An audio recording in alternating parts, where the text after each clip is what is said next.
सूरजपुर गांव में एक किसान अपने पूरे परिवार के साथ रहता था। उसके पास एक छोटा सा खेत था।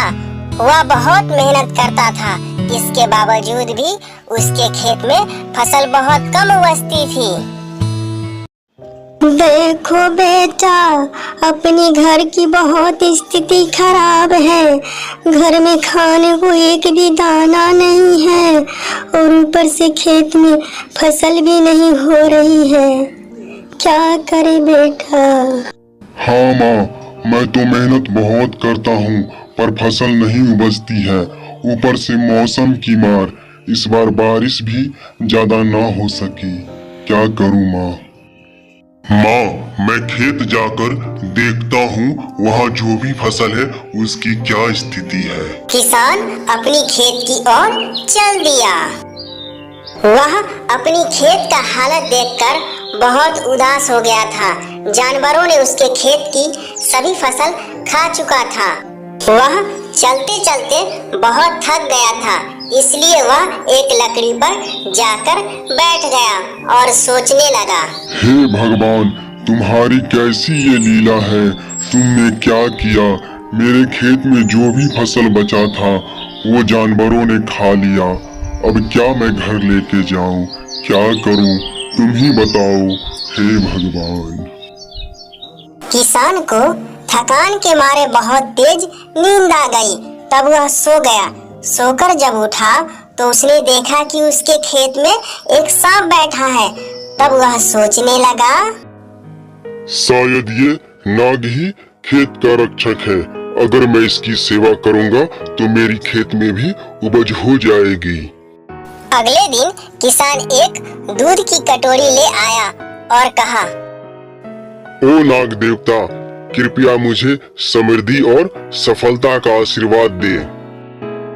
सांप ने सारा दूध पिया और एक सोने का सिक्का उसके लिए छोड़ा। सोने का सिक्का तो ये सच है। यह नाग देवता मेरे लिए शुभ है। धन्यवाद ओ नाग देवता। किसान खुशी खुशी घर लौट आया और उसने वहाँ की सारी कहानी अपने परिवार को बताया। सुनो सुनो, माँ और रमा, हमारी किस्मत खुल गई। आज हमारी खेत में नाग देवता ने हमें दर्शन दिया था और उन्होंने हमें एक सोने का सिक्का दिया है। अरे वाह बेटा, तूने बहुत अच्छी बात कही। नाग देवता की तुम खूब सेवा करना। सच में माँ जी, ये बहुत अच्छी बात है। हमारी थोड़ी सी गरीबी तो जरूर कम हो जाएंगी। भगवान ने हमारी सुन ली। हाँ बेटा, बहू ने सही कही है। पर बेटा एक बात हमेशा याद रखना, नाग देवता को हमेशा अच्छे से सेवा करना। उनको कभी परेशान मत करना। इस बात का ख्याल रखना तुम। हाँ माँ, मैं नाग देवता की सेवा हर रोज खूब मन लगाकर करूँगा। उन्हें नाराज नहीं होने दूंगा। किसान हर रोज नाग देवता को दूध पिलाता और उसके बदले में नाग देवता उसे एक सोने का सिक्का हर रोज देता।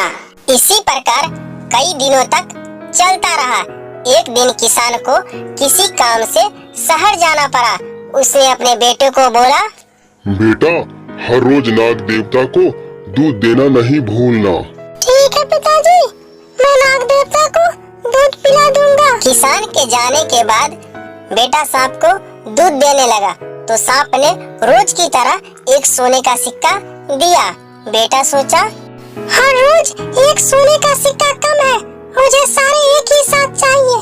कल मैं सांप को मार के सारे सिक्के निकाल लूंगा। अगले दिन दूध पीते समय किसान के बेटे ने सांप को डंडे से मारने की कोशिश की। सांप तो बच गया, परंतु उसके पैर में सांप ने डस लिया। जब किसान वापस आया तो उसे इस घटना का पता चला और वह दुखी हो गया। किसान के बेटे को उसकी लालच की सजा मिल गई। एक गांव में एक किसान रहता था। उसका गांव के बाहर एक छोटा सा खेत था। एक बार फसल बोने के कुछ दिनों बाद उसके खेत में चिड़िया ने घोंसला बना लिया। कुछ समय बीता तो चिड़िया ने वहाँ 2 अंडे भी दिए। उन अंडों में से 2 छोटे छोटे बच्चे निकल आए। वे बड़े मजे से उस खेत में अपना जीवन गुजारने लगे। कुछ महीनों बाद फसल कटाई का समय आ गया। गांव के सभी किसान अपने अपने खेतों की फसल की कटाई में लग गए।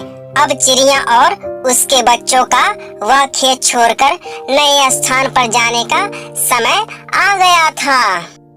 एक दिन खेत में चिड़िया के बच्चों ने किसान को यह कहते सुना, कल मैं फसल कटाई के लिए अपने पड़ोसी से पूछूंगा और उसे खेत में भेजूंगा। यह सुनकर चिड़िया के बच्चे परेशान हो गए। उस समय चिड़िया कहीं गई हुई थी। जब वह वापस लौटी तो बच्चों ने उसे किसान की बातें बताते हुए कहा, माँ, हमारा यहाँ आखिरी दिन है, हमें रात में यहाँ से निकलना होगा। किसान बोला है कल पड़ोसी को भेजकर फसल की कटाई करेगा। चिड़िया ने उत्तर दिया, इतनी जल्दी नहीं बच्चों, मुझे नहीं लगता कि कल खेत में फसल की कटाई होगी। चिड़िया की कही बात सही साबित हुई। दूसरे दिन किसान का पड़ोसी खेत में नहीं आया और फसल की कटाई न हो सकी। शाम को किसान खेत में आया और खेत को जैसे का तैसा देख बुदबुदाने लगा, ये पड़ोसी तो नहीं आया। ऐसा करता हूँ कल अपने किसी रिश्तेदार को भेज देता हूँ। चिड़िया के बच्चों ने फिर से किसान की बात सुन ली और परेशान हो गए। जब चिड़िया को उन्होंने ये बात बताई तो वह बोली, माँ, किसान आज फिर बोल रहा था किसी रिश्तेदार को भेजकर फसल की कटवाई करवाएगा। तुम लोग चिंता मत करो, आज रात हमें जाने की जरूरत नहीं है। मुझे नहीं लगता कि किसान का रिश्तेदार आएगा। ठीक ऐसा ही हुआ और किसान का रिश्तेदार अगले दिन खेत नहीं पहुंचा। चिड़िया के बच्चे हैरान थे कि उनकी माँ की हर बात सही हो रही है। अगली शाम किसान जब खेत आया तो खेत की वही स्थिति देख बुदबुदाने लगा, ये लोग तो कहने के बाद भी कटाई के लिए आते नहीं हैं। कल मैं खुद आकर फसल की कटाई शुरू करूंगा। चिड़िया के बच्चों ने किसान की ये बात भी सुन ली। अपनी माँ को जब उन्होंने ये बात बताई तो वह बोली, बच्चों, अब समय आ गया है कि ये खेत छोड़ने का।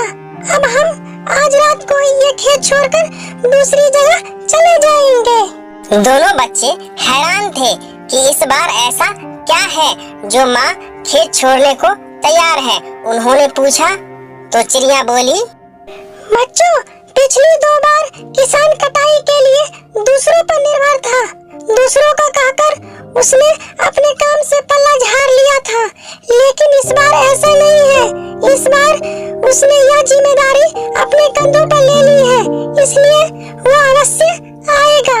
उसी रात चिड़िया और उसके बच्चे उस खेत से उड़ गए और वे कहीं और चले गए। बच्चों, आज की सीख है, दूसरों की सहायता लेने में कोई बुराई नहीं है, किंतु यदि आप समय पर काम शुरू करना चाहते हैं और चाहते हैं कि वह समय पर पूरा हो जाए तो उस काम की जिम्मेदारी स्वयं लेनी होगी। दूसरे भी मदद उसी की करते हैं जो अपनी मदद करता है।